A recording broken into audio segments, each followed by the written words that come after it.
We have to learn what signals our bodies will give us when we're playing in a healthy way and what signals they give us when we're not.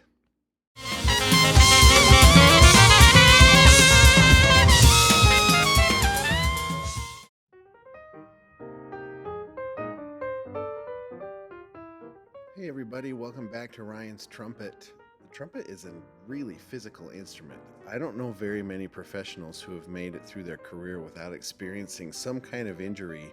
We really don't talk a lot to our students about how to listen to the signals that their bodies are giving them so that they can avoid running into those troubles.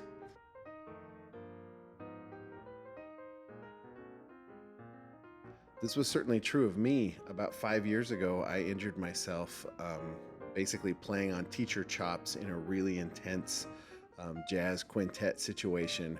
I knew I wanted to go for kind of an aggressive sound in the upper register, and I could tell things felt a little weird, but I went for it anyways. The second that I did, I felt like some kind of strain in my throat, and all of a sudden all I had at best was an A or a B flat on just above the staff. Tons of us end up in positions where we injure ourselves and we're kind of in trouble as trumpet players.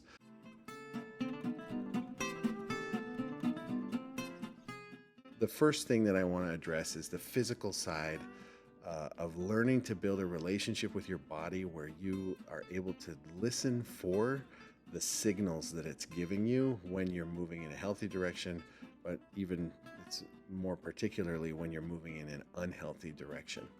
And so I teach all of my students what I call the 4-step path to injury. So the first step is tingling. Anytime that I play the trumpet,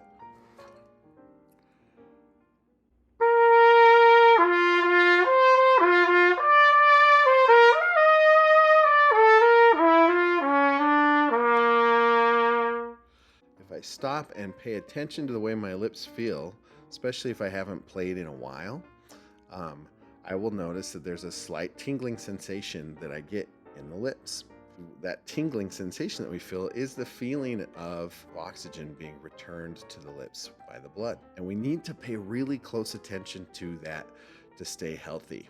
In my experience, if I or my students ignore that tingling, especially early in the practice session, then we are definitely setting ourselves up for trouble. If I push past paying attention to that tingling in the first 5 minutes of my day, my whole day will feel like I'm working way harder than I need to. Especially as I age, the older I get, the more these first few moments of playing feel really, really critical to me. And it starts by paying attention to this sensation of tingling in the lip.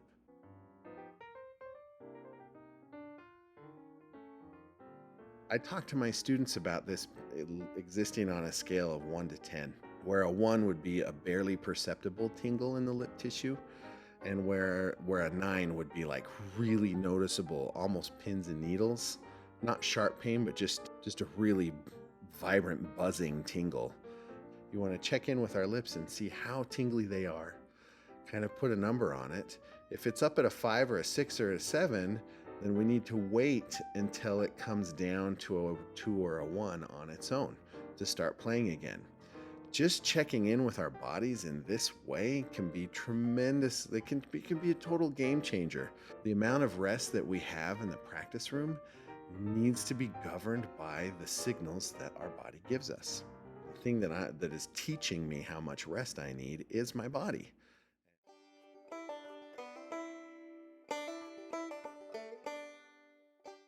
If we ignore the tingling for long enough, then we will find ourselves in a place where the chops go numb. The challenge of step 2 is that if our chops are numb, we can't actually clue into the signals our body's giving us in terms of sensation anymore because the chops are numb. When I have any question about whether or not my chops have crossed into numbness, I will pause extra long after playing a phrase. I will stop and wait for a solid 15 to 20 seconds to see if any tingling shows up.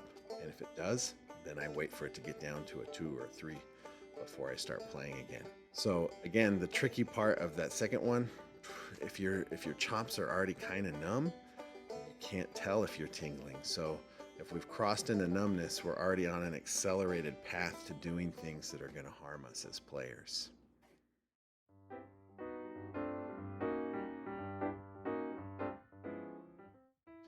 The third step on the path to injury is swelling. If we've already gone through step one and we're into numbness and we keep playing anyways, then we're bound to not keep a healthy balance between the amount of pucker that we use and the amount of pressure that we place on the face.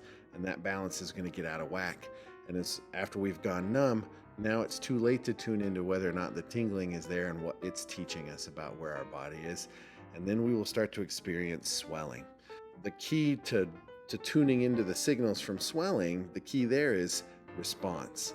If it's getting harder and harder to start notes, if you can tell that you're blowing harder than normal to go into the upper register or just to initiate the sound, the minute that you can tell that you're actually forcing the air to get the setup to respond, you're probably already in that third stage on your way to injury, which is swelling.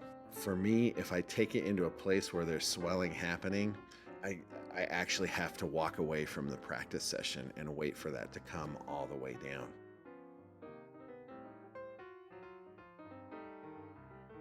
If I'm in a practice session and I can tell that I've gotten to that point of swelling, I will try a couple of things in the practice session to troubleshoot the swelling. The first is that I'll play really, really, really soft long tones.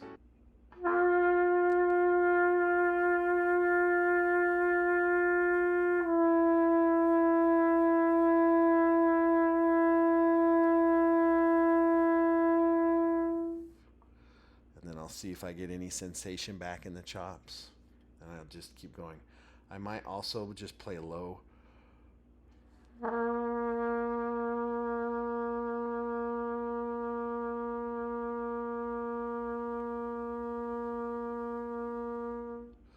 Basically inviting my aperture to come back together really close and just gently inviting blood flow and healing. And if that won't work, if I go back to playing my repertoire and I can tell I'm still working harder than I want to, then what I'll usually do is some really soft pedal tones and just walk away from the horn for at least an hour, because there's no getting it back at that point in my experience. If I've made it all the way to swelling and that's not changing, walk away from the horn.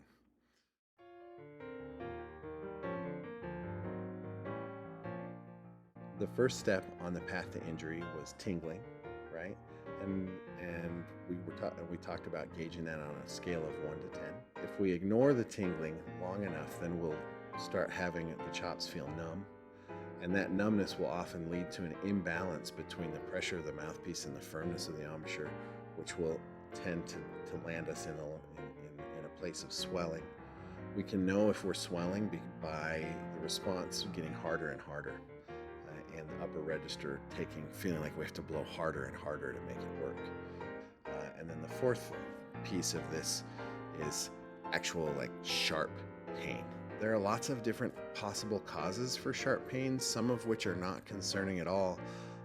But most of the time, if we're actually experiencing that sharp pain, we've ignored the first three parts of the path to injury, and now we're actually flirting with a very real kind of injury. And we need to be careful because sometimes that sharp pain can actually be the muscle tearing in the wrong way, not in a way that would actually rebuild stronger later. And that can go to the point where we actually tear the orbicularis oris, can actually tear completely in half if we aren't careful. We don't want to get there, obviously.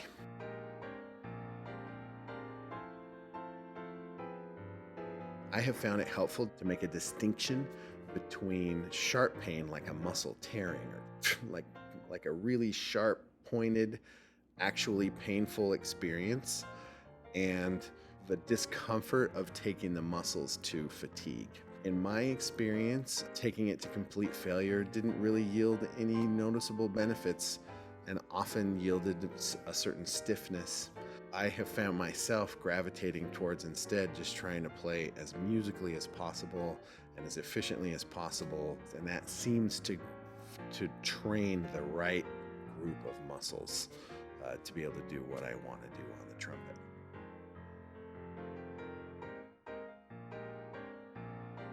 It's also important to understand the distinction between the sharp pains that we experience when we've ignored the cues of the tingling, the numbness, and the swelling versus the tenderness that can come just from overplaying. And especially, I think, for students who participate in like summer music camps or in drum corps or just starting college where they're playing more than they ever did in high school, it's really common for students to overplay and to ignore these messages and get to a place where they feel a lot of tenderness in the lip itself. That tenderness, which can feel painful or certainly uncomfortable to the touch, that to me has almost always been a sign of like you need to stop and rest for multiple days. If it gets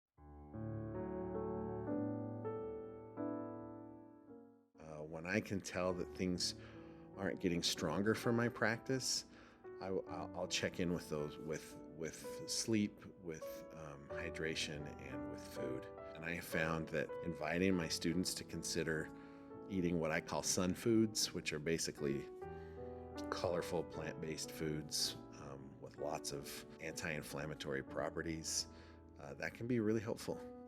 Just a weekend of conscientious eating and sleeping and hydrating can do a lot.